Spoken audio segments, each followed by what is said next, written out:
Guys, Scandinavian SUVs like this Volvo XC40 is making inroads in the Kenyan market.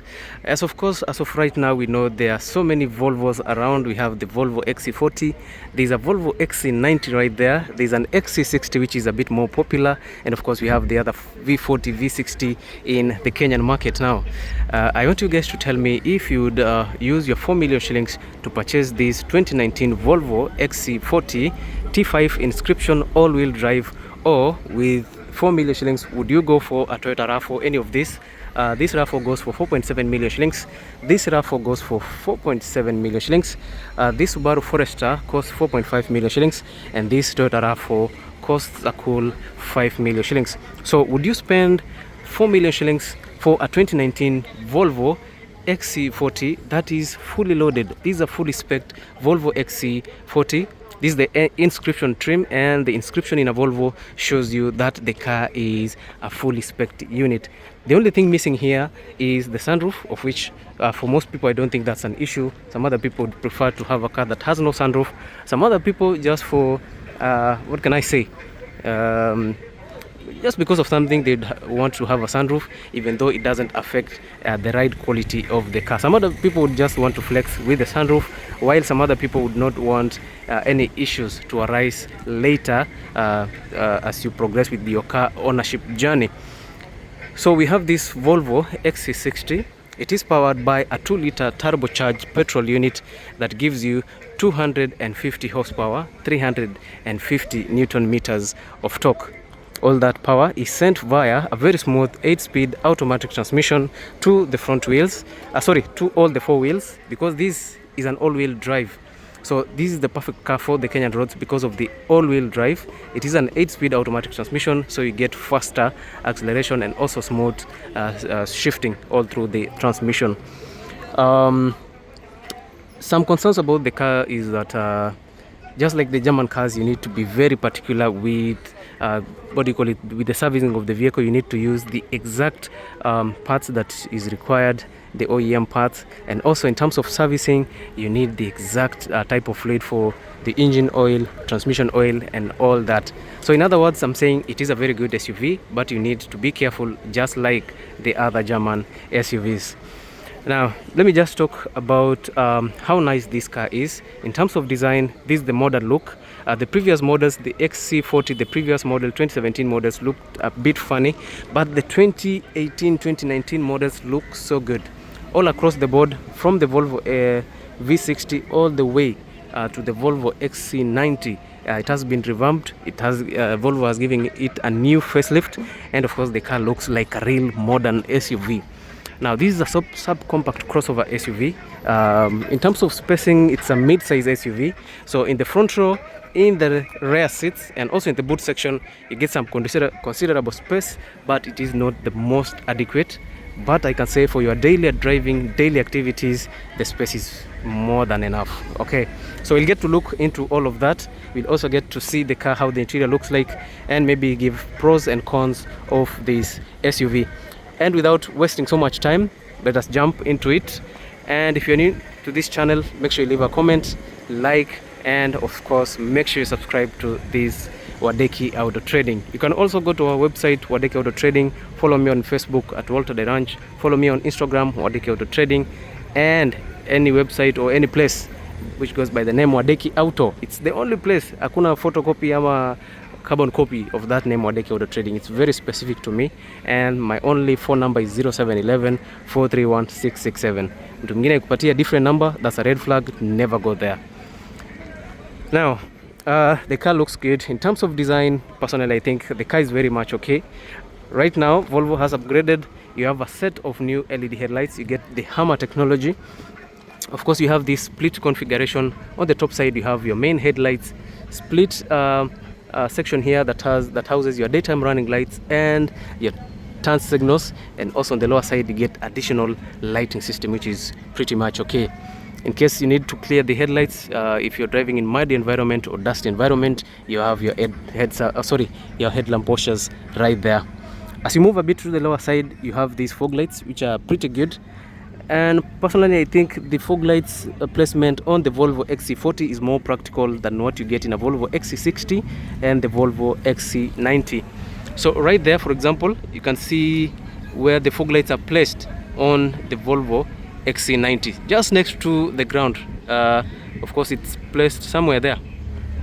Okay, I think it's very low. In case of any damage, they will take the damage as soon as you move the car around. All right, so I think the placement on this is perfect. The placement is very much okay. I have no complaints about it. In terms of the front grille, the new grille looks very executive. It looks modern. Yeah, it makes Volvo look more outstanding than most of the other cars. So you have your vertical lines over there, and of course you have this strike through here with your Volvo emblem, and of course on the emblem you have your front facing camera embedded there. The front bumper looks amazing, no complaints about it. Straightforward, not so many features. I think it looks just perfect, and a number of sensors have been placed there to ensure safety as you drive your car, or as you maneuver through the city, or in tiny spaces, or maybe when you're trying to park this beautiful car. Personally, I would say the car looks more beautiful. It's more appealing to the eye. It's eye-catchy, and to me it might be tempting. You might go for it. And yeah, if I would like to venture outside the norm, then maybe I'd try out a Volvo XC60. Let us talk in terms of the tires. In terms of tire size, you have your 19 highway tires, 19-inch highway tires, multi or double spoke alloys on this machine cut, which actually look pretty good. In terms of the braking system, it's nice, simple, easy.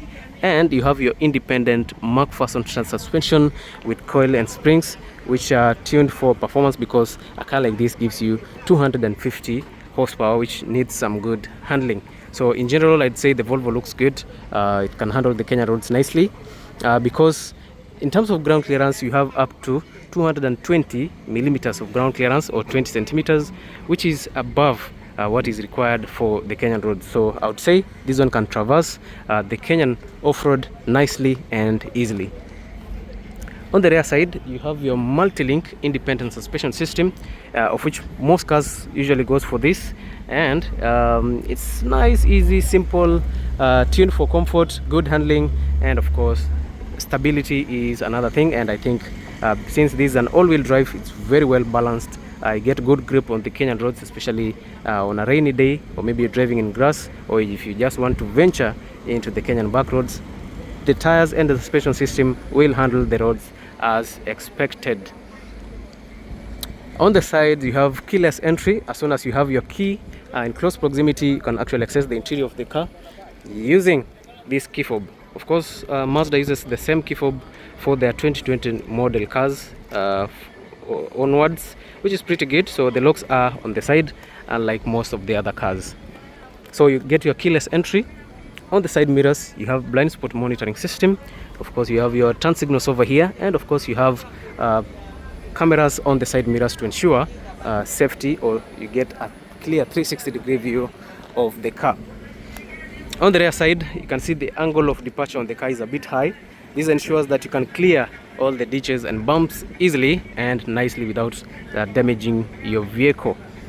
The rear bumper is okay. It's made up of plastic, which means in case you damage it, it's easy and cost effective to replace it.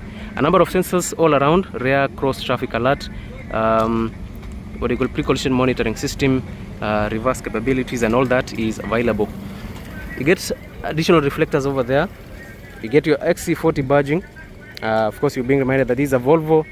It is a T5. It's also an Inscription, and you get all-wheel drive. So this is the highest grade of the Volvo because of the name Inscription. It cuts across all the SUVs: XC40, XC60, XC90. If you see an Inscription, it tells you that is the highest trim of the Volvo. This being the latest model, you get updated taillights. The taillights looks futuristic, full LEDs, and no bulbs on this, which shows that Volvo are also advancing in their technology. All we know is that Volvo are among the safest cars and the most advanced cars in terms of tech and safety. Wiper for the rear side, mini spoiler here, which houses your brake lights, and of course you have your aerial fin on the top side. Minimalistic design on the roof rails, which are these are the normal These are the latest design on all the SUVs. You notice that RAV4 uses it, but Subaru still utilizes the old designs. Now let us jump into the interior and see how the interior looks like. It is a modern car, so I would expect the most posh interior, because from 2019 Volvo decided enough is enough, let us go full range. What you get in the interior is actually what would tempt me to go for this Volvo XC40 Inscription. Good quality material. Starting from the door, you have this plastic material which actually feels good. You can see the texture here, it's amazing. Plastic finish here, wood finish. This is real wood. Of course, you can also feel that. Chrome plated door handles. Harman Kardon speakers, not the best quality, but for a car of this range, I think the infotainment system is just nice. BMW X6, the regular X6 X-Drive that 5D uses Harman Kardon, but the highest trim uses the Bowers and Wilkins diamond surround audio system, while Volvo utilizes the what do you call it? Let me remember, then I'll tell you. They use something nice, which is another option to what BMW uses. Power door controls, leather armrest over here. Storage space, I think this is the largest storage space as compared to what you get on the other cars. This is how the cockpit looks like. It actually looks pretty good. You get this leather upholstery here on the seats. You're being reminded that this is an Inscription, beautiful stitches on this side, large finish, lumbar supports are nicely stitched. The larger base area, extensions over here for your under thigh support, and of course the seats are electric. As you sit inside here, this is what you get, a modern look on this Volvo. Beautiful air vents over here, wood finish on this side, leather wrapped steering wheel, controls for the infotainment system, which are actually pretty good, controls for your wipers and headlamp washers. On this side you have controls for your headlights. Right there, because these are 2019 model, you get full digital clusters, very nice, beautiful feature. And of course this is a modern car, so we'd expect almost all features being digital. Okay, so let me just switch on the car, then we see. So of course, as you can see, everything, all the animations, everything is all digital, which is actually a beautiful feature. Here at the center you get wood finish push to start, large infotainment system that is that has Android Auto and Apple CarPlay. Some beautiful air vents over here. Everything else looks amazing on this unit, so the experience here is actually amazing. Of course, as you can see, it's touch sensitive, so you can actually control the infotainment system nicely and easily. So I think for Volvo this is actually pretty nice. More controls for your vehicle, controls for the infotainment system also. Remember, for your climate, it's all embedded in the infotainment system, so you have to control it from here. Okay, so it is a good feature, but some other people would prefer physical touch buttons for the ACs. Down here you have your wireless charging port, more storage space on here, 12-volt output, 2 USB ports to charge your accessories. Right here you have 2 cup holders, crystals on the gear shifter here, which looks amazing. Parking brake right there, electronic parking brake also. On this side you have this leather armrest, which is not the softest, but it's good. A deeper storage space, which is pretty much okay, and of course you have a smaller space right here to put a few things for you. The rest of the dashboard looks good. You have extra speaker here, another speaker on this side, wood finish right there, a larger glove compartment which looks amazing, and also you have these leather seats here which look pretty good, and of course the seat is also electrically adjustable. Digital rear view mirror. On this side, this part will notify you if your passengers have their safety belts on or not, LED lighting for the interior, among so many other things. Let us finish it with this side. The rear side looks good. I think this is pretty much okay. In terms of design, I have no complaints about it. Everything looks nice. Storage space, large speakers, everything else looks amazing. In terms of spacing, you don't get the largest space, but I think it's very much adequate. For us, this is okay. For a family of 5, nice seats, all leather. You have your ISOFIX anchor points over there. You have your drop down armrest with 2 cup holders, which is pretty much okay. And of course down here you have air vents for the rear side. You have additional pockets here and there for a few things, which is pretty much okay. So it would be nice if I say the space here is pretty much adequate. I have no complaints about it. The tailgate is electric and you get some decent 450 liters of cargo space.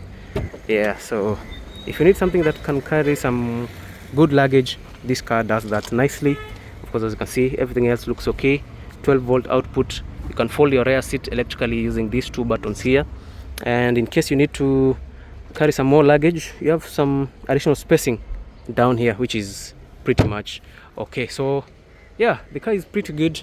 The asking price 4 million shillings. For me, I think that's okay for a car. If you're getting all this quality for a 4 million shillings vehicle, I have no complaints about it.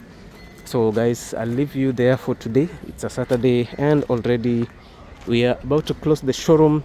Yeah, we'll allow you guys to make sure you watch the video, subscribe to the channel, follow us for more. If there's a car that you'd want to us to review, you just hit me up, let me know what you need, and I'll give you the best cars in the market. So of course, these are not the only vehicle available. We have so many other SUVs that you can always go for. All these cars, including the Volkswagen Tiguan R-Line and all that, and a Volvo XC90 right there, BMW X1. You have Mazda CX-8, two of them, CX-5, Subaru e-Boxer, Toyota RAV4, and all those other vehicles. So if you're interested, hit me up, and as always, I'll see you in my next video.